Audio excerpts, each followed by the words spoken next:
Assalamu alaikum wa rahmatullahi wa barakatu. Barka da zuwa wannan channel ta Y.M.D Online TV. Kamar yadda kuka sani mun saba kawo muku bidiyoyi akan abun da ya shafi WhatsApp ko kuma platform da ake samun kuɗi da wayarka ta hannu.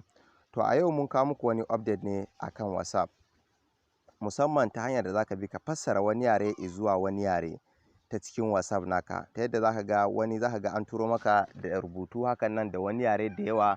To amma matukar ba ka jin wannan yaren, to akwai hanyar da muka gano ta da zaka bi ka fassara shi da zuwa yaren da kake ji. Misali kai ne baka jin turanci sai aka yi maka rubutun turanci, to akwai yadda zaka bi ka je ka fassara shi zuwa Hausa in dai Hausa kake ji.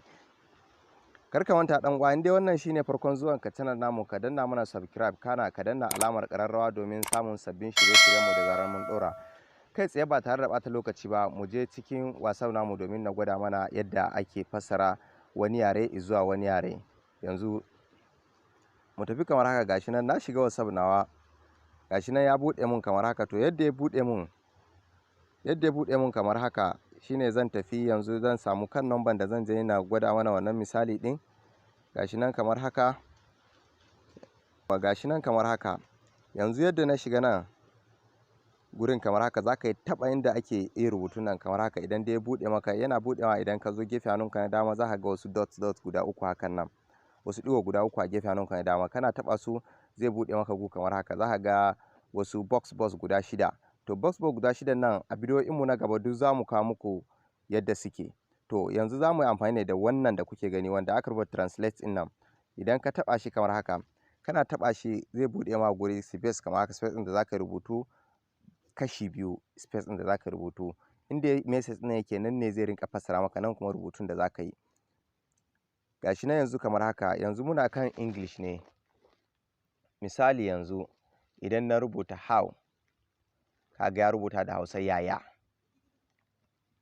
Idan na rubuta go, gashi ya rubuta tafi. Gashi nan.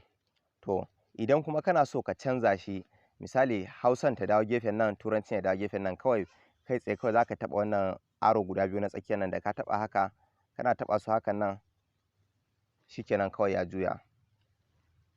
juya kenan. Yanzu haka yadda ya juya nan, kana rubutawa misali, kana rubutawa tafi, to gashi nan ya rubuta. To idan kuma har ya zama ba wannan kake ji ba, zaka canza, kai tsaye zaka taho ka zo ka taɓa wannan gefen da kake gani, gefen nan da kake gani. Misali wannan wurin ya zama kai ba turanci zaka yi amfani ba, zaka taɓa shi. Kana taɓa shi zai buɗe maka yarurruka kamar haka. Gashi nan ga yarurruka nan, ga sunan duk yaren da kake ci shi zaka zaɓa, zaka ɗauka ka zo ka yi saving akan gurin ɗin.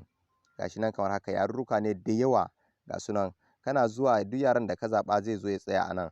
In dai kai rubutu da wannan yaren ɗin, fassararsa zai zo a nan. Wanda zaka fassaran kuma shine yaren da kake ji, shi zaka sa a wannan gefe ɗin, shi zaka sa a wannan gefen. Kana sa shi, shi ma kamar haka. Idan dai ka sa shi, to zai buɗe maka. In ka sa shi zai saving, zai zama kana rubutawa a nan yana fassara maka a nan, kana rubutawa nan yana fassara maka a nan.